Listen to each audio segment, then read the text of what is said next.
नमस्कार। सबसे पहले मैं औपचारिक रूप से स्वागत करूंगा बतौर संचालक अनामिका जी, नीलिमा जी और लक्ष्मी जी। आप लोगों ने अपने कहीं न कहीं अपने लेखन से, अपने जीवन से और अपने शब्दों से इस संसार को बेहतर बनाने में कुछ न कुछ योगदान दिया है। तो सबसे पहले इस मंच पर चूँकि पुरुष के तौर पर अकेला मैं हूं, तो मैं कहूंगा कि पुरुष समाज की ओर से आप सभी का आभार, पुरुष वर्ग की ओर से आभार कि इस दुनिया को थोड़ा बेहतर बनाने में और हम लोगों को मनुष्य बनाने में आप लोगों ने एक बड़ी भूमिका निभाई है। जब हम अतीत की बात करते हैं तो मैं नीलिमा जी से शुरू इसलिए करूंगा क्योंकि उनकी जो पुस्तकें हैं उसमें दो बिंदु आते हैं और मैं अपने दर्शकों को बता दूं कि हमारी जो बातचीत होगी लगभग शायद पुस्तकों पे केंद्रित हो, इसलिए कि ये पुस्तकें आप खरीद कर पढ़ सकें और जान सकें कि दरअसल केवल ये लोग अपनी इनकी ज़िंदगी तो ऐसी है कि वहाँ पहुँचना ही हर लड़की का सपना होना चाहिए, लेकिन अपनी किताबों से भी इन्होंने वो बात कही है। तो चाहे वो राधा हो, चाहे आपके अपने पिताजी की याद, अतीत को आप किस तरह से देखती हैं? जो विरासत आपको मिली उनको आप किस तरह से देखती हैं? सबसे पहले तो जय आपका शुक्रिया, इतने विद्वान पैनल, इतनी खूबसूरत लेखिकाओं के साथ में आपने मुझे जगह दी, इसके लिए मैं बहुत आभारी हूँ। मैं शुरू करती हूँ आपके सवाल का जवाब। तो सबसे पहले मेरा नहीं है, चुराया हुआ एक शेर है किसी का, मुझे मालूम नहीं इनके लेखक कौन है, कि मोहब्बत के नक्श हैं तारीख़ के सफ़ों पर, मोहब्बत के नक्श हैं तारीफ़ के सफ़ों पर, विरासत में धड़कते हैं इश्क के अफसाने, फ़लक जो जुड़ी है ज़मी की कहानी, फ़लक से जो जुड़ी है ज़मी की कहानी, अतीत के रंगों में है आज की रवानी। क्या बात है, वाह वाह। और इसका मैं समझती हूँ कि आज के संदर्भ का अतीत, विरासत और हमारा आज, मैं अपने आप में इसका एक जीता जाता प्रतीक मानती हूँ अपने आप को। बताइए बताइए, जो मानती हूँ कहने से बात नहीं बनेगी, वो आपको बताना पड़ेगा। तो जो अतीत इसलिए आप अपने पिताजी से शुरू करिए। जी, उन्हीं से शुरू कर रही हूँ। उनको शत शत नमन। मेरे पिताजी पिछले सेंचुरी के सबसे बड़े उद्योगपति रहे। मैं अपना अतीत पिछले सेंचुरी से जोड़ती हूँ। 1800 करीब लास्ट दशक में उनका जन्म हुआ था, तो मैं वहाँ से, मेरा एक तरह से वो ऊर्जा वहाँ से चली आई है। और विरासत में मुझे जो भी मैं हूँ, मेरा हाड़ मांस का शरीर, मेरा सोच, मेरी फियरलेसनेस, मेरा नाम, वो मेरी विरासत का प्रतीक है। और हमारा आज आपके सामने मैं बैठी हूँ, जो मेरी किताबें हैं वो इन तीनों कड़ियों को जोड़ती हैं, अतीत, विरासत और आज। और अपने इस अटेम्प्ट को, जो कि मैंने बिना एफर्ट के जो मैंने जोड़ा है अपनी किताबों में, मैं चाहती हूँ कि आप उसको पढ़ें और आप समझेंगे कि ये एक ऐसी एक रूह है जो अतीत में शुरू हुई, विरासत में बहती हुई आई और आज आपके सामने मौजूद है। धन्यवाद। आपने बहुत सलीके से अपनी बात को घुमा दिया है, लेकिन आप बच नहीं पाएंगी, मैं फिर आपको दूसरी बार पकड़ूंगा। लक्ष्मी मुर्देश्वरपुरी जी, आपकी किताब जब सॉलोइंग द सन मैंने पढ़ी थी तो उस किताब के साथ बहुत समय तक मुझे रहना पड़ा था। इसलिए रहना पड़ा था कि उस पुस्तक का नायक ढूंढने में मुझे बहुत वक्त लगा। मैं समझ नहीं पा रहा था कि इस पुस्तक का नायक कोई नायक है, वह पिता, वह शिक्षक पिता जिन्होंने अपने बच्चों के लिए न केवल अपना गांव, अपनी ज़मीन छोड़ दी उनको लिए, या वह लड़की जिसने पढ़ाई के लिए युद्ध किया, या वह बहन जिसकी कम उम्र में शादी हो जाती है और वो अपनी दूसरी बहनों के लिए करती है, या उस बहन का वह पति जो एक बड़े परिवार का राजघराने का हिस्सा है, लेकिन वह चाहता है कि मेरी पत्नी की बहनें जो है पढ़ें। कौन नायक है इसका? मैं चाहूँगा उस किताब के बहाने थोड़ी सी बात महाराष्ट्र के उस अतीत की ओर, जहाँ से आप दुनिया भर में चले जाते हो। धन्यवाद जयप्रकाश जी। पहले तो मुझे आपने यहाँ बुलाया, उसके लिए मैं आपकी बहुत आभारी हूँ। और अनामिका जी और नीलिमा जी के साथ मेरा यहाँ पर आना मुझे बड़ा गौरव का महसूस हो रहा है। जैसे कि नीलिमा जी ने कहा, मेरे भी पिता एक अग्रदूत थे, मेरी माँ भी एक अग्रदूत थे। अपने उस समय की समय के दोनों थे।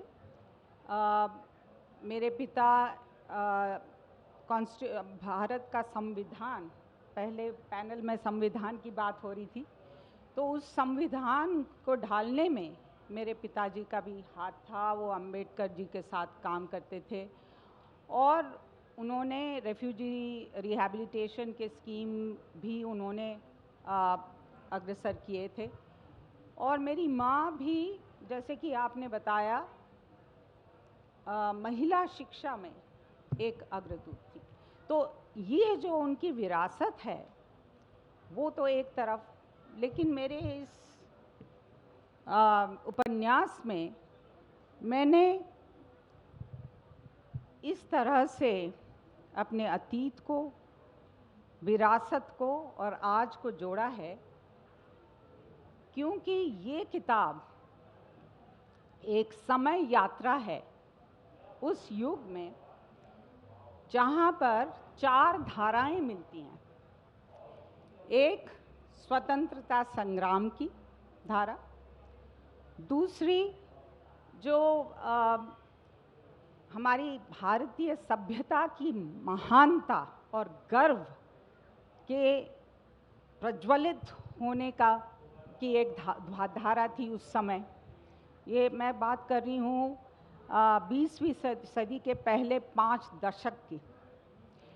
और फिर उस समय सांस्कृतिक रेनेसांस, जिसे कहते हैं पुनर्जागरण, भी हो रहा था। और ख़ास करके मराठी में, मैं समझती हूँ कि हिंदी में भी हो रहा था जी, और बंगाली में भी। तो मैंने पहली बार इस उपन्यास के द्वारा उस सांस्कृतिक जो फ्लरिशिंग हो रहा था, रेनेसांस हो रहा था, पुनर्जागरण हो रहा था, उसको आगे लाया है। और साथ में समाज सुधार का भी एक आवेग था। तो इन चारों में मेरे जो माता पिता, जिनके ऊपर ये पात्र, जिनकी प्रेरणा से ये पात्र बने हैं, तो ये जो युवा हैं वो किस तरह से इन चारों को समेट कर अपने व्यक्तित्व में, अपने कार्यों में, अपने जीवन में ढालते हैं, उसको मैंने दिखाया है। और मैं समझती हूँ कि इन सब का आज उसी तरह से प्रभाव है। और मैं चाहती हूँ कि जो हमारे युवा हैं उससे प्रेरणा लें और इसी तरह से इन चारों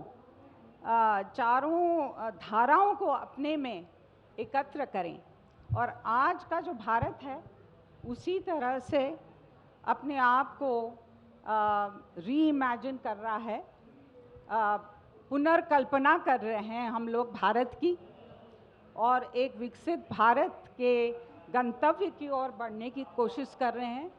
तो उसमें युवाओं का जो भाग है वो बहुत ही महत्वपूर्ण है। और मैं चाहती हूँ कि एक ये जो है कड़ी हमारी अतीत की, और ये जो हमारी परंपरा की, और ये विरासत की, और हमारी जो आज की है, और मैं तो कहूँगी कि ये हमारे फ्यूचर की भी है, हमारे आने वाले कल के लिए भी बहुत ज़रूरी है। इन चारों चीज़ों को हमारे अंदर हमें जागृत रखना। बहुत बहुत धन्यवाद। मैं दर्शकों को बता दूं कि लक्ष्मीपुरी जी एकदम हिंदी भाषी नहीं हैं। हाँ, पिछले 3 दशकों से विदेश सेवा के दौरान दुनिया भर में रही हैं। अंग्रेज़ी आपकी मैं ये तो नहीं कहूँगा, मातृभाषा तो मराठी शायद होगी, लेकिन अंग्रेज़ी में ज़्यादा आसानी से बोल सकती हैं। आपके कार्यक्रम के लिए, आज तक के लिए, साहित्य आज तक के लिए आपने न केवल बार बार जब भी हमने अनुरोध किया समय दिया अपनी किताब पर बात करने के लिए, लेकिन बल्कि प्रयास करके हिंदी बोल रही हैं और संभवतः यह किताब अनुदित होकर हिंदी में भी आएगी। अब मैं अनामिका जी की तरफ आता हूं। अनामिका जी से कोई सवाल पूछूं उससे पहले मैं बताऊं कि क्या ही अच्छी कविताएं लिखती हैं। थेरी गाथा पर आपको साहित्य अकादमी पुरस्कार मिला था। ये जो स्त्री का जो जीवन है और अतीत से लेकर हमारा जो वर्तमान है, मैं चाहूँगा कि उस पर आपकी रचनाओं में आपने उसको कैसे, किस तरह से जगह दी, उनके बारे में केवल कविताओं से ही नहीं बल्कि दूसरे माध्यमों से भी आपने बराबर इस बात को की कोशिश की। और जब हम बात करते हैं अतीत की तो हम ये पाते हैं कि आज जो पीढ़ी है वो शायद उन स्थितियों को न समझ पाए जिन स्थितियों से हमारे आपके अग्रज पीढ़ी गुजरी थी। तो उस पर जी, हमारे यहाँ अतीत को एक ऐसी परंपरा को एक ऐसी बैटरी की तरह देखा गया है जो रोज़ रिचार्ज करनी होती है, रोज़ रिचार्ज करनी होती है। हर्मेन्यूटिक्स जिसको कहते हैं, भाष्य की परंपरा हर युग में। आप लोग जैसे दादी नानी की जो साड़ियाँ आपकी अलमारियों में रखी होंगी, लड़कियाँ और लड़के भी देखते ही हैं, अगर वो तार तार हो रही है तो उसको दोबारा सिल के, उसके नीचे आधार का कपड़ा बदल के उसको दोबारा सिल कर कैसे उसके अपनी तरह के कुर्ते बनाए जाएं, ये चलन हमारा पुराना रहा है। धान का पौधा कहीं उगता है, उसको नई ज़मीन पर दोबारा रोपते हैं। यही अतीत की पुनर्व्याख्या की परंपरा है हमारे यहाँ, जो हमारी विरासत को पुनर्नवा करती जाती है, रिचार्ज। और मेरे यहाँ जो भी बचपन में पारिवारिकता की और नागरिकता की धारणा मुझ में विकसित की गई माता पिता द्वारा, उसमें चित्त विस्तार सबसे बड़ा बीज शब्द था।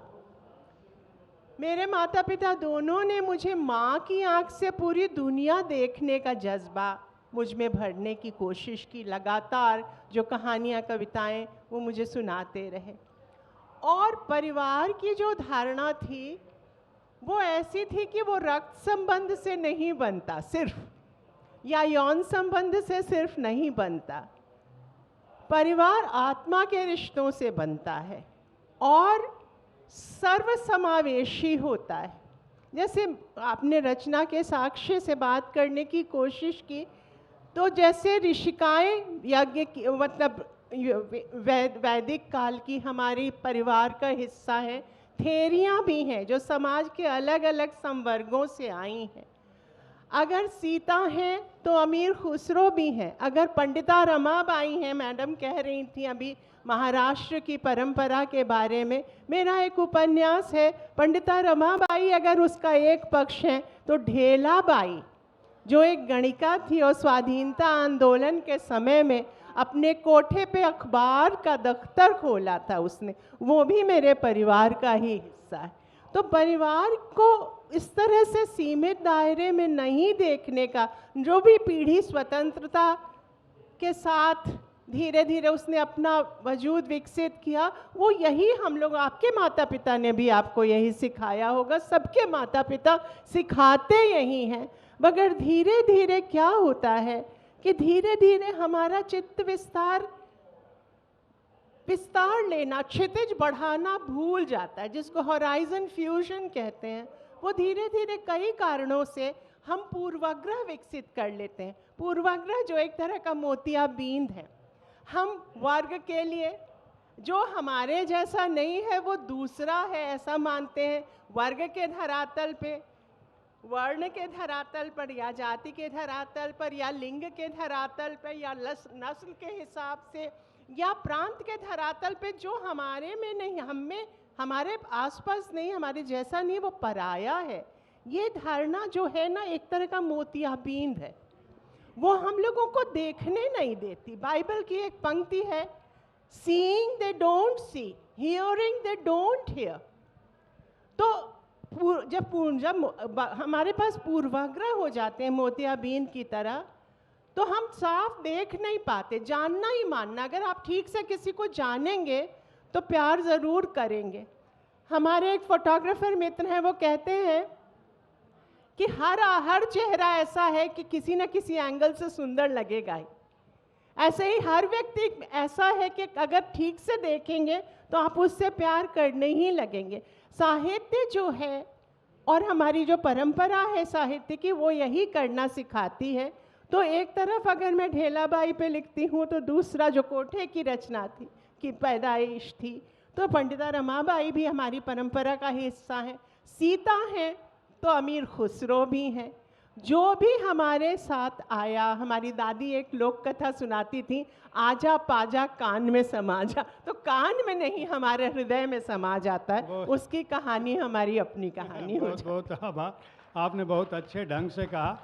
और चूँकि बात वहाँ पहुँच गई जहाँ अब मैं थोड़े दूसरे बिंदु पर जाता, और मुझे लगता है कि नीलिमा जी मेरे अगले सवाल से बच गई हैं, और उनसे मैं अब सीधे आता हूँ राधा पर, द प्रिंसेस ऑफ बरसाना पे। चूँकि अनामिका जी ने उस मोड़ पे पहुँचा दिया जहाँ स्त्री सशक्तिकरण की बात पहुँच गई। ये राधा को अभी फिर से लिखने की आपको ज़रूरत क्या पड़ गई? और इसके बाद मैं लक्ष्मीपुरी जी से भी उसी बात पर आऊँगा कि जो सॉलिंग द सन की जो नायिकाएँ हैं, वो किस रूप में अपने समय से न केवल जूझती हैं बल्कि एक मिसाल कायम करती हैं, और इसकी क्या वजह है? आप लोगों को उनको रचने के पीछे क्या वजह थी? तो राधा को आपने जिस तरह से रचा है, मैं जो लोग किताब पढ़ेंगे, हिंदी में आएगी तो पढ़ेंगे, अभी प्रिंसेस ऑफ बरसाना अंग्रेज़ी में है। बहुत ही मैंने जब साक्षात्कार किया था इस किताब पर तो बहुत सारी कंट्रोवर्सी भी हुई थी, बहुत सारी गालियाँ भी पड़ी थी, मुझे भी और शायद लेखिका को भी। तो मैं चाहूँगा कि राधा को फिर से डिफ़ाइन करने की क्या आवश्यकता पड़ी? जब हम उन्हें दैवी मानते हैं, आपने उनको एकदम मानवीय बना दिया। जी जी, जय। राधा का सवाल का जवाब मैं देने से पहले जिस पे आपका इशारा था, वो आपकी इच्छा मैं पूरी करती हूँ। मैं थोड़ा सा आप लोगों को अपनी पृष्ठभूमि बता दूँ। मैं अपने पिता की छठी पत्नी की चौथी संतान हूँ, और हम लोग 18 भाई बहन हैं। तो इससे बड़ा अतीत, विरासत और आज का प्रमाण, मेरे ख्याल से मैं अपने आप में अद्भुत हूँ, ऐसा आपको दूसरा कोई नहीं मिलेगा। मेरी थोड़ी थोड़ी आदत है, मैं खुद की तारीफ़ करती हूँ। अब चलिए, अब राधा पे आते हैं। तो राधा वो, मैं उनको एक शख्सियत है। राधा को हमने खूब पढ़ा, जितना भी हमने राधा के दैविक रूप को पढ़ा, मैं उससे हट के अपने आप को राधा में ढूंढ रही थी। अगर मैं ये कहूँ कि राधा मेरा आभास है, मेरी राधा मेरा ही एक स्वरूप है। मैं राधा की उस मानवीय स्वरूप, उस मानवीय शख्सियत को ढूंढ रही थी जिसने सब शादी के रूल्स का उल्लंघन करके और एक नाजायज़ रिश्ता कायम किया अपने ही पति की बहन के बेटे के साथ, जो कि 13 साल उनसे छोटे थे। अब ये आप ज़रूर कहेंगे कि आपको कोई ना कोई बवाल उठेगा इसमें। अभी तक तो राधा ने ही खुद बचाया मुझे, तो अगर बवाल उठेगा तो राधा ही बचाएंगी उसको। तो राधा मेरा एक सपना था। मैं एक ऐसा पात्र ढूंढ रही थी जिसमें औरत भी है, एम्पावरमेंट भी है, इंडिपेंडेंस भी है, डिफायंस भी है, जो हर आज की स्त्री में जो आप जो अलौकिक टाइप की जो स्त्रीज़ हैं, जो स्त्रियां हैं जो कि हटके हैं, वैसी शख्सियत मुझे राधा में दिखाई दी। और राधा मुझे सूझी भी एक अजीब तरीके से।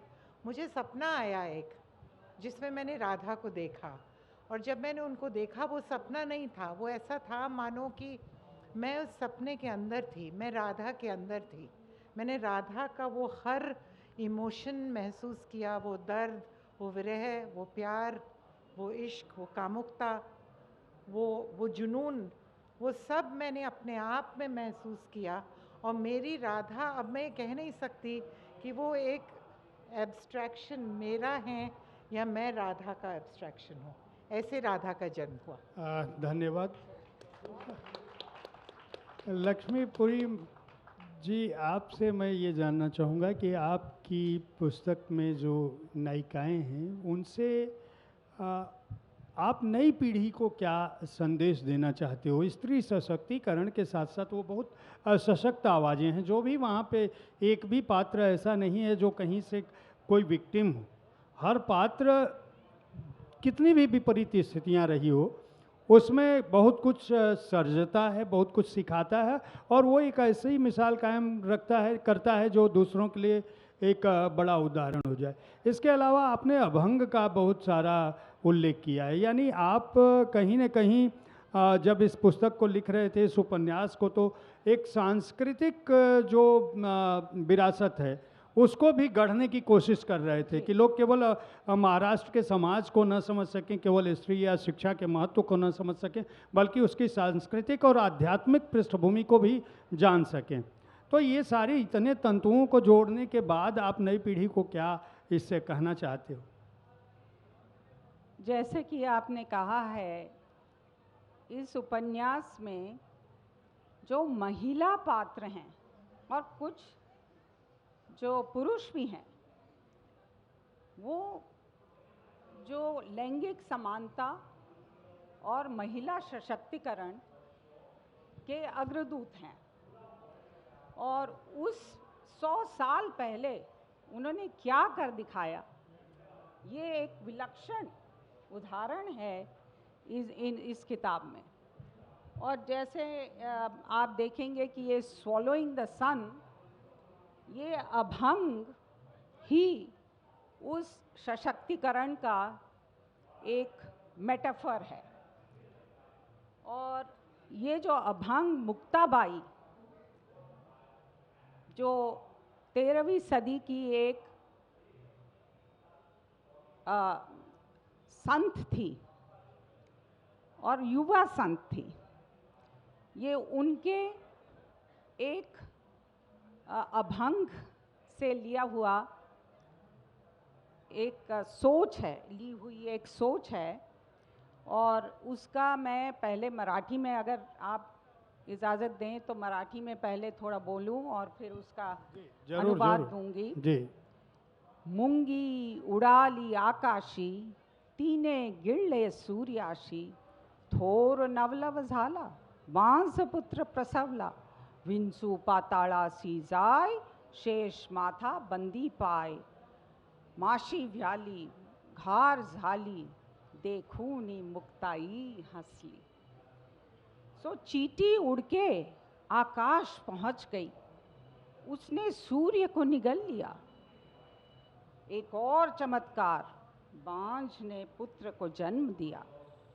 बिच्छू पाताल लोक में पहुंच गया और शेषनाग ने उसके सामने अपना माथा टेक दिया।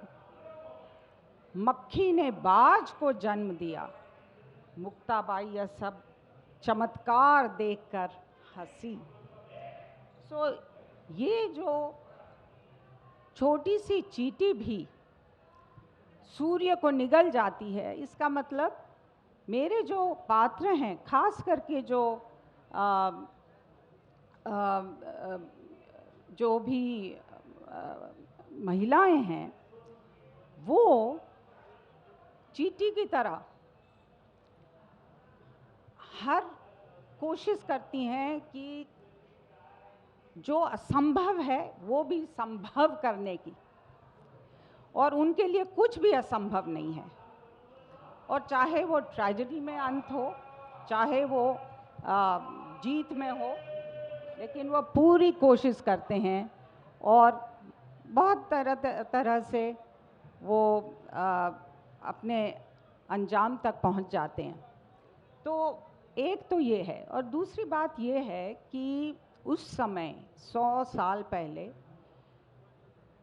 मैंने दिखाया है कि महर्षि कर्वे, महात्मा फुले और ये सारे जो आपने रमाबाई पंडित की भी बात की है, और लोगों ने ये समाज सुधारकों से प्रेरणा लेके जो साधारण लोग थे, जैसे मेरे नाना बाबा, जो जिनके ऊपर बाबा का कैरेक्टर बना है, आपने कहा हीरो, और मेरे पिताजी जो फेमिनिस्ट थे, गुरु जिनके ऊपर ढाले गए हैं, तो इन सब को ये प्रेरणा मिली कि हम इस मानव अधिकार को किस तरह आगे बढ़ाएं, इसका बेड़ा लें, हम बीड़ा लें। तो अब जैसे बाबा है, मालती और कमला को आज की जो भी समस्याएं वो उस समय भी थी, कुछ बदलाव आया है, लेकिन अभी हमें बहुत आगे जाना है। ये भी एक इसमें एक मैसेज है। तो उस समय उनको बाल विवाह से बचाने के लिए, उनको बाल मातृत्व से बचाने के लिए शिक्षा दी, और उनको उच्च शिक्षा के लिए आगे किया, और फिर अपना वर अपने आप ढूंढो, इसके लिए भी उन्होंने अवसर दिया। और एक जो मानसिकता है स्त्रियों के लिए कि आप कुछ भी कर सकते हो, आप कुछ भी बन सकते हो, इस मानसिकता को जागरूक किया। और ये दिखाता है ये मेरा उपन्यास कि वो 100 साल पहले था और आज क्यों नहीं हो सकता। धन्यवाद लक्ष्मी जी। ये जो टोकरी में दिगंत है, कैसे समा सकता है? जो भी चीज़ खाली हो जाती है उसमें दिगंत भर जाता है। अपने को अहंकार से खाली करना, ये हम सबके जीवन का एकदम बेसिक आधारभूत लक्ष्य होता है। मेरा मुझ में कुछ नहीं, जो कुछ है सो तोय। जो ये टोकरी खाली जो अहंकार की होगी तो संसार, उसमें ब्रह्मांड समा ही जाएगा। कोई पराया तो है नहीं, कोई पराया नहीं है, और ये ब्रह्मांड खुद एक टोकरी है। मैं बचपन में देखती थी जब सब्जी वालियाँ, फल वालियाँ, या हमारे समय में छोटी छोटी चीज़ें बेचने वाली जो मनिहारिनें होती थीं, वो टोकरी में दिगंत सजा के ले जाती थीं बाज़ार में, और खाली टोकरी डुलाती हुई जब वो लौटती थी तो ऐसे गाते हुए, हंसते हुए, जैसे सारा संसार उस खालीपन में भर गया है। मेरे बच्चे जब फिल इन द ब्लैंक्स मेरे साथ करते थे तो मैंने एक कविता लिखी थी, होमवर्क। उसमें एक बातचीत है माँ बेटे की, कहती खाली से कब वो कहता है कि माँ मेरा होमवर्क करा दो। खाली माँ, मैडम कैसे कैसी चीज़ें देती हैं, रिक्त स्थानों की पूर्ति करो। तो माँ कहती है कि रिक्त स्थान की पूर्ति कभी, एक ऐसी कला है जो मैंने कभी नहीं साधी, जो जगह खाली हुई खाली ही छोड़ दी। इस क्षितिज में कोई किसी की जगह नहीं लेता, इस दिगंत में जो जहाँ है सितारा अपने ढंग से अक्षुण्ण है, उसको वैसे ही स्वीकार करके जितना प्यार कर सकते हैं, जितना लुटा सकते हैं उस पर, उतना लुटा सकते हैं हम। प्यार लुटाने पे कोई प्रतिबंध नहीं है। ये एक ऐसा घड़ा है जो कभी खाली नहीं होता। यही एक अक्षय पात्र है जो हम लेकर पैदा होते हैं हृदय का, और ये जितना खाली होता है उतना भरता है। ये एक रहस्य है जो मेरे साहित्य ने और दुनिया ने सिखाया, माता पिता ने तो सिखाया ही। नीलिमा जी, ये प्यार जो है ये राधा से होते हुए कहाँ से कहाँ तक पहुँच रहा है। ये दैहिक और आत्मिक जो स्वरूप है प्रेम का, आप खुद को, आपने अभी कहा कि मुझे नहीं पता कि मैं राधा को रच रही थी तो खुद को रच रही थी या उनकी इच्छा और आकांक्षा को रच रही थी। मैं अगर ये पूछूं कि राधा स्त्री सशक्तिकरण का उदाहरण है या हम उन्हें जिस तरह से दैविक आभा से युक्त मानते हैं कि वो शक्ति का स्रोत थी, श्री कृष्ण के स्वयं शक्ति स्वरूपा थी, आप उन्हें किन बिंदुओं पर देखती हैं? आध्यात्मिक तौर पर, धार्मिक तौर पर, मानवी के रूप में वो कहाँ थी और उन्हें उनकी शक्ति कहाँ से आ रही थी? क्या वो वास्तव में कृष्ण की ताकत थी और कृष्ण की ताकत उनका प्रेम था या कुछ और? जय, इसका मुझे जवाब नहीं मिला और ये मेरी भी खोज थी ये कि मैं ये समझ पाऊँ कि राधा आखिर किस शक्ति के बलबूते पे उन्होंने इतना बड़ा उल्लंघन किया अपनी शादी के रूल्स का। उन्होंने, उनके पति यादव एक यादव ट्राइब के लीडर थे, मुखिया थे वो, और बहुत सशक्त, खूबसूरत और बहुत आकर्षक पुरुष थे। राधा की उनसे शादी हुई, जबकि शुरू से राधा चाहती नहीं थी, मतलब उसको एक तरह से धक्का लगा जब ये बारात लेके उनको वरने आए, तो राधा ने उनकी शक्ल देखी और कहा, अरे ये तो मैं गलत कर रही हूँ, ये तो मेरा पति नहीं है। क्योंकि बचपन से राधा को ये आभास था कि एक छोटे कद का, सांवले से रंग का, एक नटखट सा कोई है जो मेरा दूल्हा बरसों से है और कई जन्मों से है और उसी से मेरी शादी होगी। तो वो क्या शक्ति थी जिसने राधा को प्रेरित किया ये सब उल्लंघन करने के लिए, शादी के बंधनों को? और वो क्या शक्ति थी राधा की जो इतने बलशाली, इतने पुरुषार्थी आयन गोप जो उनके पति थे, वो राधा को रोक नहीं पाए? उनका एक तरह से एक पब्लिक इंसल्ट था उनका कि आप इतने बलशाली होके भी और अपनी पत्नी को आप रोक नहीं पा रहे हैं, जो खुलेआम इस रोमांटिक रिलेशनशिप में है, जो कि इससे 13 साल छोटा है और आपका ही भांजा है। तो ये शक्ति क्या है? मेरे जहन में ये बिल्कुल नहीं था कि मैं कोई विमेंस एम्पावरमेंट पे कोई किताब लिखूं, लेकिन ये खुद ब खुद ऐसी ही एक स्वरूप ऐसा ही राधा का बन गया। और मैं समझती हूँ कि डीप डाउन मेरे अंदर भी यही एक स्वरूप होगा, जो कि मुझे अच्छा नहीं लगता कहने का कि I am a feminist, I am a woman lib supporter, मुझे अच्छा नहीं लगता है। मैं चाहती हूँ कि एक फेमिनिन, मैं एक इंडिपेंडेंट खूबसूरत औरत हूँ, मुझे हमेशा वही रहना है। I don't want to take the role of a man. तो मुझे वो सब दीजिए आप जो आप एक पत्नी को देते हैं, आप एक औरत को देते हैं। आप उसका आदर कीजिए, सम्मान कीजिए, उसको प्यार कीजिए, मोहब्बत कीजिए। मुझे नहीं बनना है आदमी। तो मुझे नहीं मालूम कि राधा के अंदर ये स्वरूप कैसे आया। तो हो सकता है कि मेरी ही रूह में ये है, जो कि कहीं ना कहीं मेरे बोल में, कहीं लेखन में, कहीं मेरे पात्रों में जिनके बारे में लिखती हूँ, चाहे वो कस्तूर है, चाहे मैंने अपनी माँ के बारे में लिखा अपने फादर की जीवनी में, वो सब वही एक पात्र है जो कि एक बहुत ही पावरफुल औरत है, जिसमें सब वो गुण और अवगुण मौजूद हैं जो कि मुझ में हैं। धन्यवाद नीलिमा जी।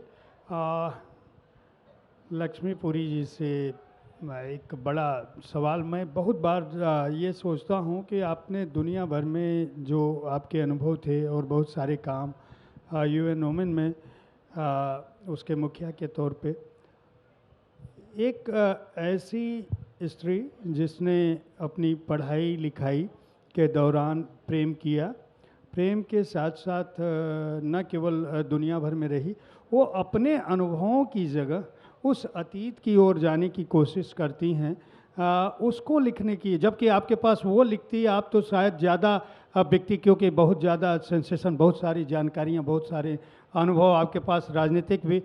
मैं हरदीप सिंह पुरी जी का भी नाम जरूर लूँगा। दोनों ने प्रेम विवाह किया था।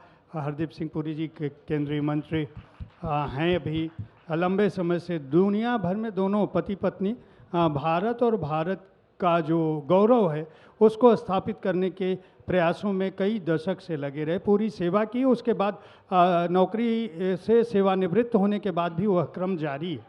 तो आपके पास राजनीति का, कूटनीति का एक विशद संसार था, जिसको मैं कहूँगा कि वो वर्तमान था।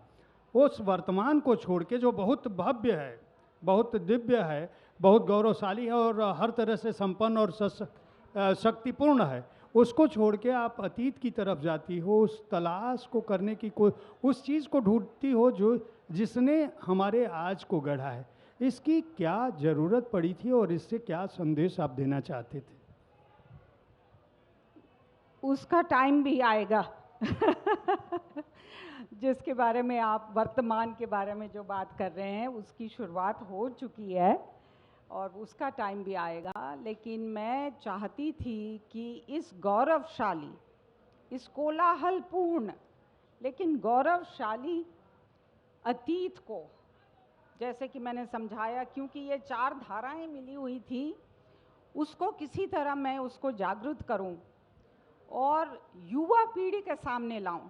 क्योंकि मैं चाहती हूं कि ये जो आज की युवा पीढ़ी है, वो भी उन्हीं युवाओं की तरह जो अपने दायरे से निकलकर, अपने स्वार्थ से निकलकर दूसरों के लिए, अपने देश के लिए, अपने समाज के लिए, अपने संस्कृति के लिए, अपनी सभ्यता के लिए कार्यान्वित हो रहे थे।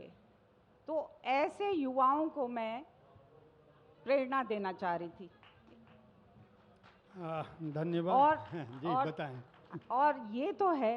और दूसरी बात, किसी ने मुझे कहा कि आपने ना इस उपन्यास में ऐसे पात्र बनाए हैं जो अकल्पनीय हैं, आइडियलिस्टिक हैं, बहुत ही आइडियल है, और जो कोई भी आज का युवा, चाहे युवा हो चाहे हमारी तरह सीनियर सिटीज़न हो, उसको फॉलो नहीं कर सकता। क्यों? क्योंकि जिसे कहते हैं 5 तत्व, 5D पर्सनालिटीज़ आपने बनाई हैं ये जो यंग पीपल की, और मैं चाहती थी उसको उभारने के। एक तो फिजिकल, शारीरिक, बौद्धिक, आध्यात्मिक,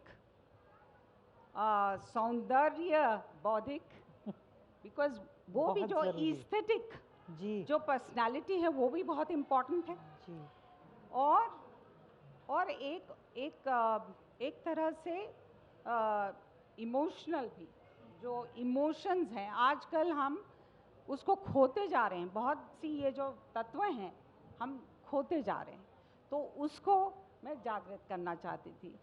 और प्रेम क्या है, आपने प्रेम के बारे में बोला, और प्रेम क्या है और प्रेम किस तरह होता है, अर्धनारीश्वर का जो रूप है वो किस तरह हम अपने आप में देख सकते हैं। हर पुरुष में एक नारी है और हर नारी में एक पुरुष है। अच्छा, क्या बात है। सो उसको मैं सामने लाना चाहती थी। और सच्चा प्रेम क्या होता है, केवल शारीरिक नहीं, वो हर तरह का प्रेम उसमें सम्मिलित है। जैसे आप कहते हैं कि एक इंटेलेक्चुअल कनेक्ट होता है, जो हमारे पात्र हैं गुरु और मालती में, वो इंटेलेक्चुअल भी, कोई एक कॉज के लिए साथ मिल जाते हैं, वो भी एक जुनून होता है प्रेम का।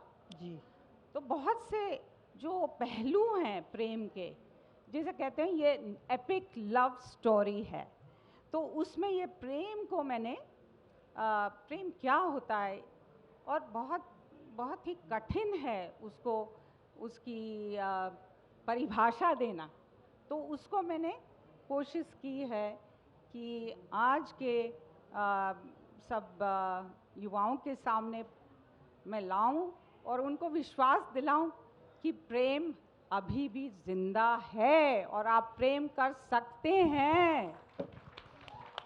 और उसके लिए मैं, अगर आपसे अगर परमिशन हो तो मैं इसमें मैंने बहुत कविता यूज़ की है, बहुत कविताएं हैं उसमें। तो एक अभी प्रेम- अगले सत्र में अगले हम आप सत्र- अगले अच्छा, सवाल में ठीक हम है। कविताएं ही सुनेंगे, क्योंकि ठीक ये है। अनामिका जी भी बहुत हाँ, अच्छी ठीक है, तो ठीक है, मैं तीनों से ठीक है। नीलिमा जी को बहुत सारे शेर व शायरी याद है, तो उनसे सुनूंगा। और सभी तीन एक और चीज़ मैं कहना चाहूँगी। मैंने इसमें जैसे ट्रेडिशन, जो परंपरा है, उसको मैंने किस तरह आधुनिकवाद के रूप में भी देखा है। तो ये अभी बोलूं कि बाद में आप अभी बोल जब दें? हम हाँ, क्योंकि आपने पूछा ना कि क्यों मैं इतने पीछे गई। मैं ये समझती हूँ कि कल का आधुनिकवाद आज की परंपरा है और ये चक्र चलता रहता है। तो मैंने दो तरह से इस द्वंद्व को समझें, पारंपरिक परंपरा और आधुनिकवाद का जो द्वंद्व समझें या प्रेम समझें, इसको मैंने सामने लाया है। एक तरह ये कह के कि देखिए 100 साल पहले भी ये अच्छे, क्योंकि कुछ अच्छी परंपरा होती है और बुरी परंपराएं भी होती हैं। तो जो अच्छे परंपरा हैं उनको आप भूलिएगा नहीं, वो आधुनिकवाद के मापदंड बन गए हैं। चाहे आप सामाजिक समानता की बात करें, चाहे हम लैंगिक समानता की बात करें, हर चीज़ जो उस समय उन्होंने अच्छी की, वो एक आपकी धरोहर है और उसको आप अपनाइए। तो एक तो ये है, और दूसरा है, मैंने ये दिखाया है कि किस तरह मेरे पात्र उस समय भी शास्त्रों को, हमारे रामायण या महाभारत को, भगवत गीता को, शंकराचार्य को, कौटिल्य को, उनको उनका उद्धरण करके, उनका हवाला देके आधुनिकता को उजागर करते हैं। तो उसमें एक एग्जाम्पल मैं दूं, तो सरला है जो एक कैरेक्टर है इसमें, और वो भी बहुत धाड़सी और जिसे कहते हैं कि हर बाधा को दूर करने वाली कैरेक्टर है। तो उससे पूछते हैं कि उससे कुछ बात हो रही होती है मालती की, तो वो कौटिल्य का हवाला देके कहती है कि कौटिल्य ने कहा था कि स्त्री, नारी की भूख पुरुष से दुगनी होती है, खाने की भूख दुगनी होती है, शारीरिक इच्छा 6 गुनी होती है, उसका धूर्तपना दुगना होता है और उसका धाड़स 8 गुना होता है। तो वो किसी से कम नहीं, ज़्यादा ही है। तो इस तरह का, और शंकराचार्य का भी, कई लोग कहते हैं कि शंकराचार्य फेमिनिस्ट नहीं थे।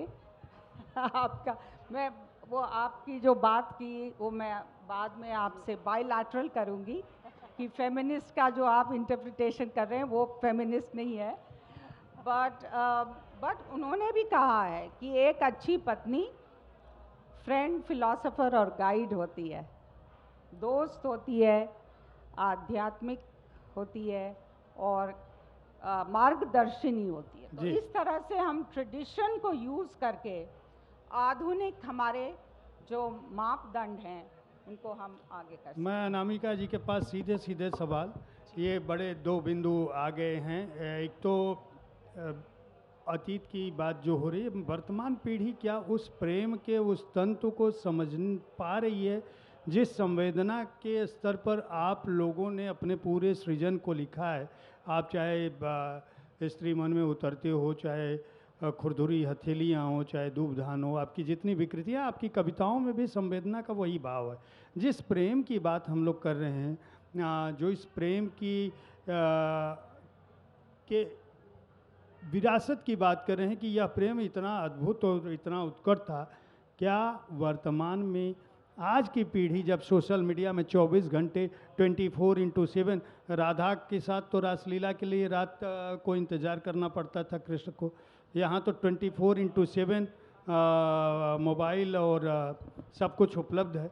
यह पीढ़ी क्या प्रेम की उस संवेदना तक जा पा रही है, या उसके सामने कुछ और चुनौतियाँ, कुछ विशृंखलता या कुछ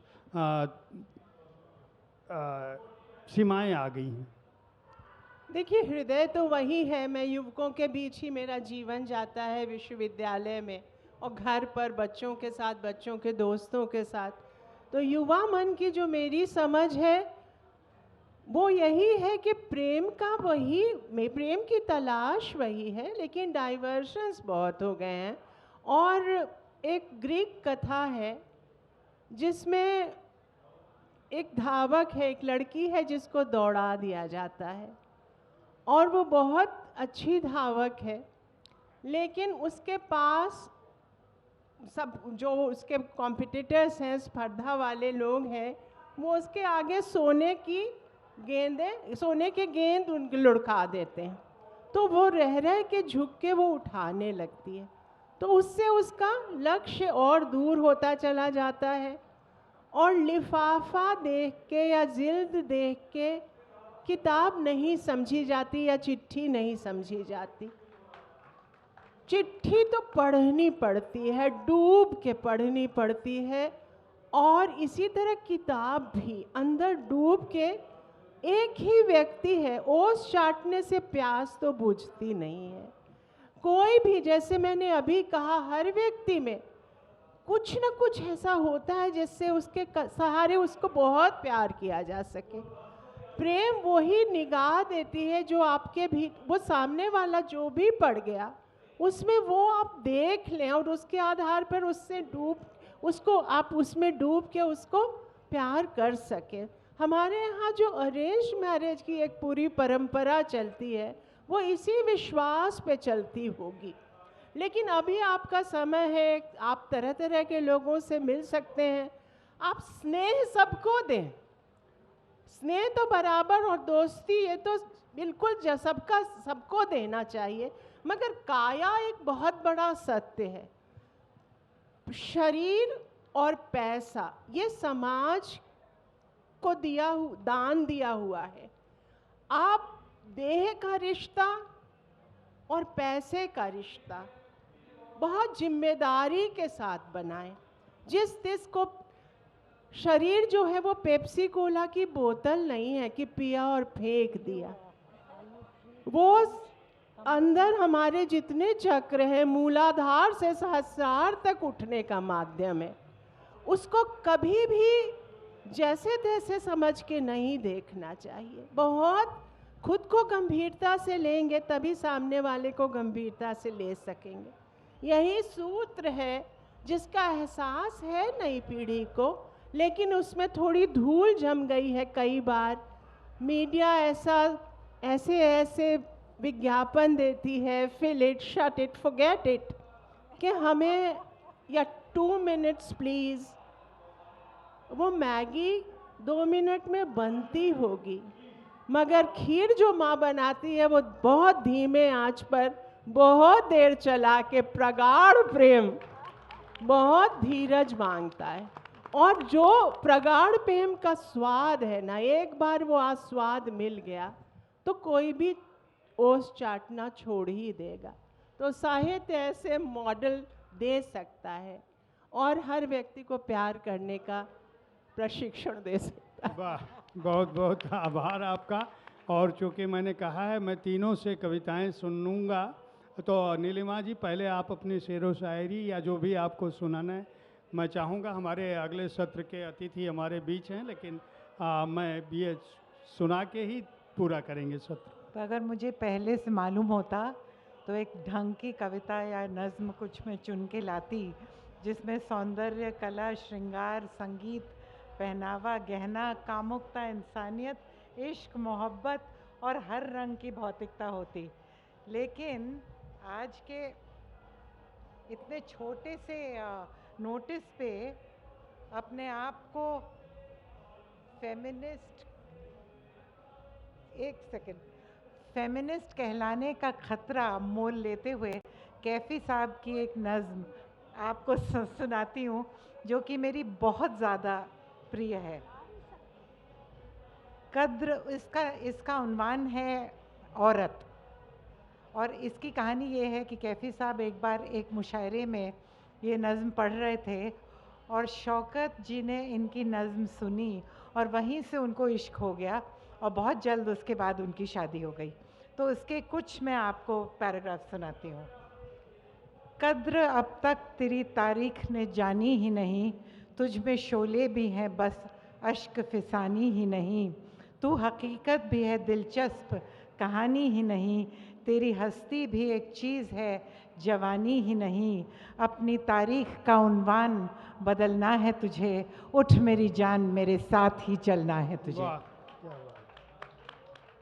तोड़कर रस्म के बुत बंद कदामत से निकल, जोश इफ़रत से निकल, वहम नज़ाकत से निकल, नफ्स के खींचे हुए हल्का ए अज़मत से निकल, क़ैद बन जाए मोहब्बत तो मोहब्बत से निकल, राह की खार क्या गुल भी कुचलना है तुझे, उठ मेरी जान मेरे साथ ही चलना है तुझे। क्या बात है, क्या बात। और आखिरी है, जिंदगी जहद में है सब्र के काबू में नहीं, नब्ज़ हस्ती का लहू कांपते आंसू में नहीं, उड़ने खुलने में है नक्शत ख़मे गेसू में नहीं, जन्नत एक और भी है जो मर्द के पहलू में नहीं, उसकी आज़ाद रविश पर भी मचलना है तुझे, उठ मेरी जान मेरे साथ ही चलना है तुझे। शुक्रिया। धन्यवाद नीलिमा जी।